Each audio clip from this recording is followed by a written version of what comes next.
Those numbers take your breath away. They really do.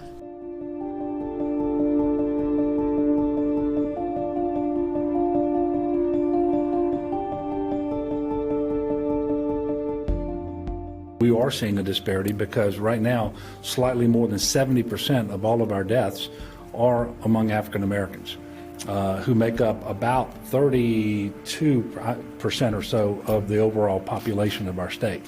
So obviously this is a big disparity, and we're going to try to figure out what that is attributable to and what we can do about that as quickly as possible. Milwaukee's population for African Americans is about 47%. But then when we get to where we're at right now for the case percentage, it's about 50%. For those that are in the hospital, it's about 62%. And for those that have perished due to COVID-19, it's about 87.5%. So you can see where we're going here. 30% of Chicago is Black, 52% of our cases have been in Black Chicagoans. And most strikingly, 72% of our deaths here in Chicago residents have been in Black Chicagoans, though again, Black Chicagoans just make up 30% of the city's population. This is a call to action moment for all of us. When we talk about equity and inclusion, they're not just nice notions. They are an imperative that we must embrace as a city. And we see this even more urgently when we look at these numbers and this disparity. It's unacceptable. No one should think that this is okay. And we have to step up in this moment and step into it.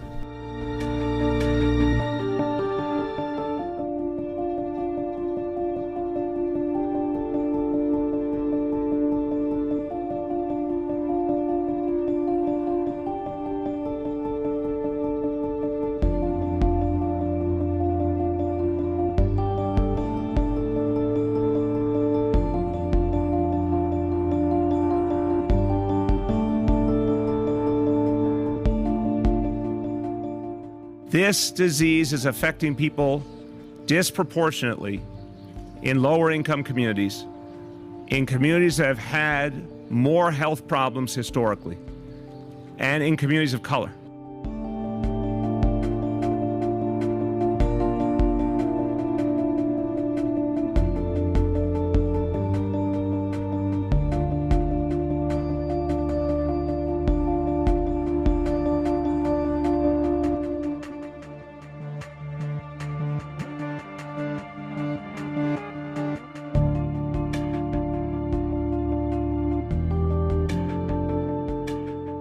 We've known literally forever that diseases like diabetes, hypertension, obesity, and asthma are disproportionately afflicting the minority populations, particularly the African Americans.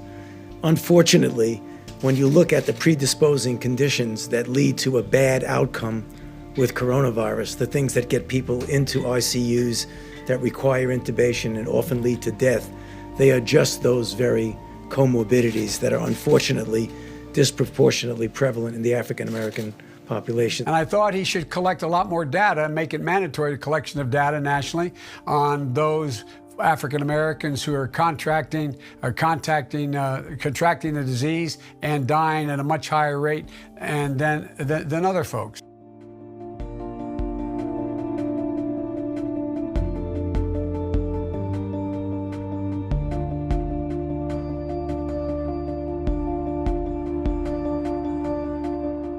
Some underlying health conditions and disparities are part of the issue here. But I mean, we heard Congressman Cedric Richmond say as well that this is rooted in years of systemic racism. Aren't there other forces at work here? Well, you know, that's rhetoric, and it may be, but as a physician, I'm looking at science. You're saying that's just rhetoric? Fundamentally, the community conditions, the holes in our social safety net, differing economic, educational opportunities, and fundamentally the systemic and institutional racism that have driven these inequities over the years, we are now seeing play out in our COVID data.